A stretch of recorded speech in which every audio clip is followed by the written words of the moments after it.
જો આજ પુડલાનો પ્રોગ્રામ ચાલુ છે અને કાંઈક ને કાંઈક નવું નવું જો મિત્રો પુડલા બની રહ્યા છે માણા પ્રમાણે પુડલા બને છે તો છેલ્લે હું ખાઈ છેલ્લે બની ગયા પુડલા કાલની વાત કાલે હેલો એવરીવન, ગુડ મોર્નિંગ, જય શ્રી કૃષ્ણ, મહાદેવ. જો આ ન્યૂ બ્લોગમાં તમારા બધાનું સ્વાગત છે.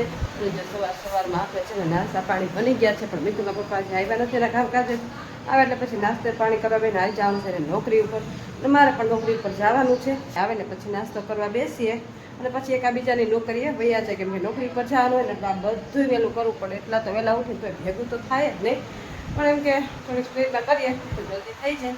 હાલ વાલો એ આવે પછી નાસ્તા કરે પછી ચલો આપણે નોકરીએથી આવી ગયા છીએ ઘરે. ને આમ જો આવા હાલ હવાલ થઈ ગયા છે ને ગરમી જો રેપ છે, પણ અહીંયા જો મસ્ત આપણે જમવા બેસવાનું ટાણું છે ને અહીંયા જો મેં સવારમાં શાક બનાવી નાખ્યું અને કુવાનું શાક કરી નાખ્યું હતું. રોટલી તો હાલો બપોરા કરવા હે ને. હા તો જો હજુ પાપડ શેકવાનું ભૂલાઈ ગયા. હું કહું છું કાંઈક ભૂલાય પણ યાદ જ ન આવે. જો નોકરીએથી આવે ને એટલે આવું થાય, થાકી જેટલા જાય કામ કરી કરી થાય. હાલો હાલો જો પાપડ શેકીને બપોરા બપોરા કરી લઈ. જો 5 વાગી ગયા છે અને શું બનાવે છે જો આ પુડલા બનાવું તમારા. જો આજ પુડલાનો પ્રોગ્રામ ચાલુ છે અને કાંઈક ને કાંઈક નવું નવું હોય જ. પછી મારી તબિયત આમ છે ને ફલાણું છે, પણ જો બપોરે જમવામાં જ નથી હરખું આવતું, કેમ કે બપોર તડકો હોય ને તો હરખું જમાય નહીં ને, એટલે હરખું જમાય નહીં ને બપોરે. એટલે જો આ નવીન નવીન કંઈક બનાવવું પડે ને. અત્યારે ભૂખ લાગે, અત્યારે 5 વાગે ને ભૂખ લાગે, એનું શું કરવું? જી તો બરાબર. જો અને અહીં ચા હોત મારા હાટું બનાવ્યો. હા, ચા ને પુડલા ખાવા. અને ચા ને પુડલા મારા ખાવા. નહીં, આ બધા માણસો વરસાદ આવે ને તો અહીંયા પુડલા બનાવે, આપણે તો વરસાદ ન થાય ને તો પુડલા ખાવા માંડે. ભગવાનને ખબર પડે કે હવે ખાયો કે હું વરસાદ વરસાદ જે ગરમીનું રહેવાતું નથી એટલે અગાઉ ચાલુ કરી નાખ્યું ખાવાનું. એ વાત તારી. શું શું નાખ્યું તેમાં?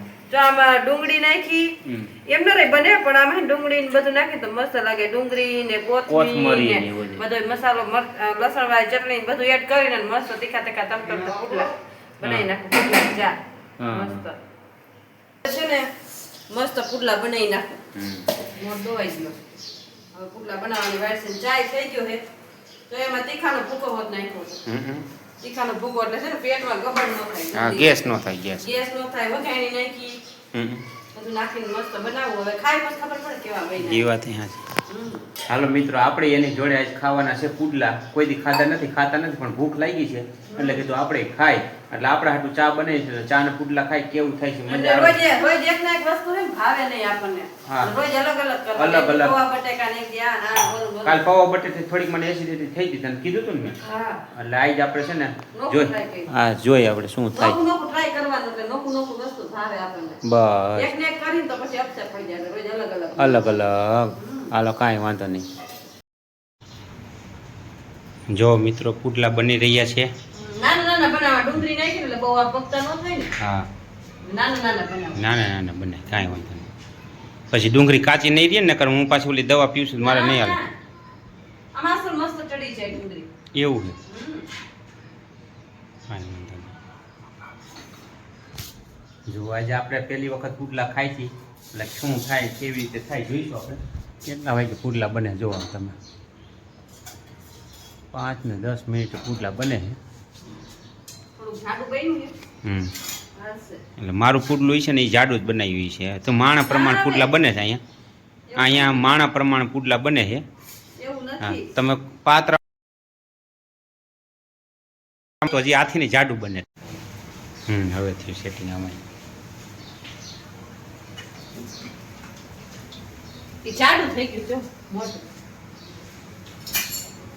આઈ તો ખબર પડે કેવું બન્યું હોય. ડુંગળી નાખી એટલે બળી. કાંઈ વાંધો નહીં, આપણે તો ભાવ છે બધું. શેડવજે હરકું નકર કાસું રહેશે ને તો હું ફરિયાદ કરીશ પેટમાં દુખવાની. ના તો આ હું ખાઈ દઈશ. ટમાટર પાછું બનાવી પાછું. મિત્રો હવે આપણે જોઈએ કેટલા પુડલા બન્યા. આ કેટલામાં હાલે છે ભાઈ? આ બીજું બનાવ્યું. હવે એક બનાવવાનું છે. જો છે ને. હવે તમે બેસી જાવ મસ્ત ગરમા ગરમ પુડલા ખાવા. હાલો આપણે બેસી જઈએ. એવું છે એમ ને? હા. તે તો આ ઓચિંતાનો ભાઈ જમાવટ પાડી દીધી હો. તો કાંઈક તો નવીન નવીન કરવું પડે ને. હા, કરવું જ પડે ને. એ સારો બન્યો છે, એ હું ખાઉં. હા તો બેસી જાવ. હવે એક જ બનાવવાનો. એમ ને? નાસ્તો પડે કે નાસ્તો છે આપણો. જમવાનું નથી બાકી. કેટલાય તો મરી મસાલા નાખવા પડે હો, જો આમ છે ને બધું.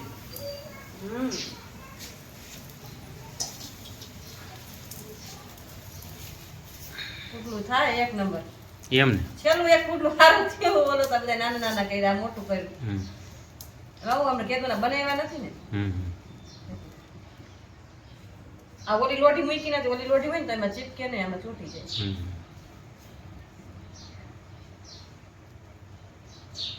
ચાલો મસ્ત બની ગયું, જો મોટું પુડલું.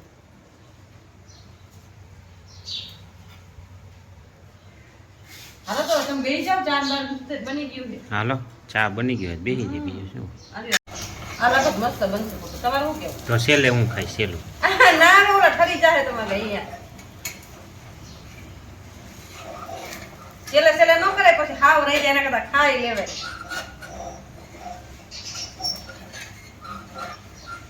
મરી ગયું. આ પુડલા કરી માં હંમેશા આવી દાજ કેમ પડી જતી છે? હવે એ તમને બાયુને ખબર હોય, હવે અમને આપણને આપણને ખબર હોય. અમને તો ખાલી ખાવાની બનાવવાની ખાવાની ખબર હોય કેમ આવી થતું. આગળ છે ને ગઈઢા હતા ને બધા આવા પુડલા બનાવીને ખાતા. એટલે તેને હાથ પગ હાલતા. અને અત્યારે બધું સારું ઓલું પીઝા ને ખાય. આગળ આવું ગઈઢા ખાતા બધા. ચણાનો રોટલો બનાવી. અને આ કઈ નુકસાન ન કરે. હાલો હવે જમવા માંડો. હવે આમાં મિતુલભાઈ ને પારસભાઈ જોઈશે ને આજ વિડીયો પુડલાનો, તો એ તો એમ જ કહેશે હા હા અમે આવતા જઈને પછી બનાવ્યા. પછી બનાવ્યા બનાવતા પણ પછી મોકો ન મળ્યો પુડલા બનાવવાનો. બનાવતા પણ ટાઈમ ન મળ્યો એવો બનાવવાનો, એટલે ન બનાવ્યા. હારું હાલો હવે જમી લઈ. હાલો હાલો મસ્ત પુડલા બની ગયા છે. હવે કોઈને ખાવા હોય તો આવતા રહીજો. ગરમા ગરમ પુડલા. ચોમાસું ન થાય તો પુડલા બનાવીને ખાઈ લે. કાલ પાછો બીજો પ્રોગ્રામ હશે, આજે બીજો પ્રોગ્રામ છે. હા પણ ભૂખ લાગે તો શું કરવાનું? હા ભૂખ લાગે તો ખાઈ લેવાનું. જિંદગી ખાવા કરતા કઈક ગરમમાં ગરમ ખાય તો મજા આવે. એ સારું. હાલો મિત્રો, તો હવે આપણે પુડલા ખાવા બેસી જાય. બની ગયા પુડલા. કાલની વાત કાલે, આજ તો કર લે કઈક ખાવાનું. ચલો આપણે આવી ગયા છીએ મેડી ઉપર આરામ કરવા માટે. કેમ કે છે ને નીચે તો ગમે જ નહીં, અત્યારે એટલો બધો બફાટ થતો હોય ને નીચે ગમે ને ના વ્યૂ જો ચારે કોઈ વ્યૂ બહુ મસ્ત આવે ને. જો ઉપર વાદળા, જો તો સાંજનો ટાઈમ થાય ને એટલે ઉપર એટલી મસ્ત વ્યૂ આવતો હોય ને ઉપરનો. જુઓ ઝાડવા લીલા છમ ને જો ત્યારે કોર વાદળા થઈ ગયા છે ને વ્યૂ મસ્ત આવે છે. આમ જો સૂરજ આથમતો હોય અને ઉપર આપણે બેઠા હોય અને મોજ કરતા હોય, મજા જ આવ્યા રાખે. મિતુલા પપ્પા જો મંદિરની તૈયારી કરે છે અને આપણે છે ને અડધી કલાક રેસ્ટ લેવાય ઉપર આવતા રહે. બધું અડધી કલાક રેસ્ટ લઈને અને પછી આપણે રસોઈ પાણી બનાવવા નીચે જાય ત્યાં સુધી ઉપર આરામ કર્યો હતો. ઉપર એટલો બધો ઠંડો પવન આવતો ને એમ થાય કે ઉપર જ રહે, કેમ કે નીચે તો બફાટ થાય નકરો. સારું હાલો, તો તમને આજનો મારો બ્લોગ કેવો લાગ્યો લાઈક શેર અને સબસ્ક્રાઈબ કરજો. મળશું કંઈક નવા બ્લોગ સાથે. અને આ વિડીયો જોવો છો તો સબસ્ક્રાઈબ કરતા રહ્યો. મળશું કંઈક નવા બ્લોગ સાથે. ત્યાં સુધી મહાદેવ.